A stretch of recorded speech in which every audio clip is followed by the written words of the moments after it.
সাহেবের লোক, কারণ ওইখানে হইলো উনি পিএস মোশাররফ হোসেন মশহুর পাশা, উনিকেও সকালে কিন্তু ইনফর্ম করা হয়েছে যেহেতু এরিয়াটা ওইখানে যাব আমরা, স্বাভাবিকভাবে আমরা এটা ভাবছি একটু জানাই চাই, উনিকে কিন্তু জানানো হয়েছিল।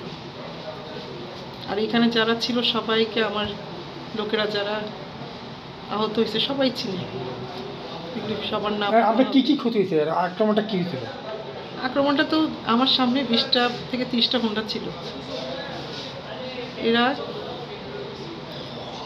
আমি তারপর পিছনে আমি নোয়াতে ছিলাম, এরপরে আরেকটা প্রাইভেট কার ছিল, ওরা কথা বলতেছে, আমি কিন্তু পেছন থেকে ভাবছি রাস্তাটা হয়তো খারাপ, যেতে সময় লাগছে, ওইখানে যে ওই পক্ষে এসে এখানে কথা কাটাকাটি হচ্ছে আমি কিন্তু পেছন থেকে বুঝতেছি না।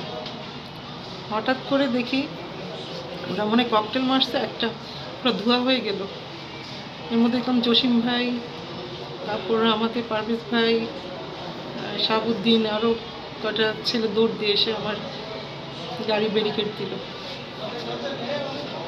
তা আমার পিছন থেকে ভাই বলতেছে পিছনে চলে আসো আপু, এটা বলতে বলতে দেখলাম যে ইট তারপর গুলি সব আসতে শুরু করলো, মানে আমি শুয়ে গেলাম, ও আমাকে মাথা নিচু করে শোয়াই দিল, পুরো গ্লাস ভেঙে ইট সব আমার শরীরে, আমার পিঠটা একদম পিঠের উপর সব।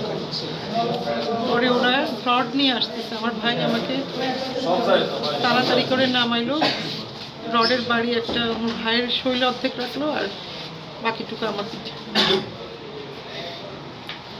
এই বিষয়ে যে ঘটনা ঘটলো, আচ্ছা কুমিল্লার লাকসাম মনোরঞ্জনের সংসদীয় আসন থেকে তো কালাম সাহেবকে মনোনয়ন দিচ্ছে, আপনিও মনোনয়ন চাচ্ছেন, আপনি তো আপনার সিপিআই বিপ্লব অনুষ্ঠান করতেছেন, তাহলে আপনার অনুষ্ঠানে বাধা দেওয়ার কারণ কেউ না? দেখেন, প্রথম থেকে কিন্তু আমার জনপ্রিয়তা অনেক ছিল, আমি যেটা ভাবি আমাদের এটা প্রাথমিক পর্যায়ে, আমাদের কিন্তু কাজ থামাই দিতে বলেনি, বিকল্প যাদেরকে আছে বলছে কাজ করে যেতে, আমি আমার কাজ করে যাচ্ছি 31 দফা বাস্তব। আমার কিন্তু একজনও জনগণও কমেনি, কর্মীও কমেনি, আলহামদুলিল্লাহ। আপনারা দেখছেন আমার 7ই নভেম্বরে কিন্তু একই কথা হচ্ছে, দল থেকে আপনাদের নির্দেশে যাদেরকে মনোনয়ন দেওয়া হয়েছে, যারা প্রত্যাশী তাদেরকেও কাজ করার কথা বলছে। আচ্ছা, এখন কি এই ঘটনার কোনো মামলা হয়েছে আপনার? না, আমি এখনো করি নাই মামলা, কেন আমার সব তো ইনজিউর্ড হয়ে আছে। আমরা মামলাটাকে কালকে নাগাদ করবেন? হ্যাঁ ইনশাআল্লাহ। আপনার কতজন আহত হয়েছে আপনার সহ? আমার এখানে সহ আমার লাকসাম হসপিটালের লোক আছে। টোটাল কতজন আহত হয়েছে? আমাদের 12 জন, আমি যত 12 জন আহত হয়েছে, আপনার সহ 12 জন আহত হয়েছেন। আচ্ছা, আপনার গাড়ি সহ কি ক্ষয়ক্ষতি হয়েছে? গাড়ি কিছুই নেই। আপনার গাড়িটা ভাঙচুর হয়েছে, আর কিছু ভাঙচুর হয়েছে? হ্যাঁ, আমার দুইটা গাড়ি, 30টা হুন্ডা, সব শেষ। আচ্ছা, আপনি এখন প্রশাসনের কাছে কি চাচ্ছেন বা দলের কাছে কি আবেদন জানান?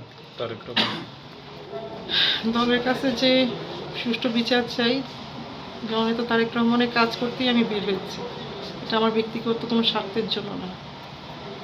আমার যে বাচ্চাগুলো ইনজিউর্ড হয়েছে, যাদের কন্ডিশন খুবই খারাপ, এগুলির দায়ভার কে নেবে?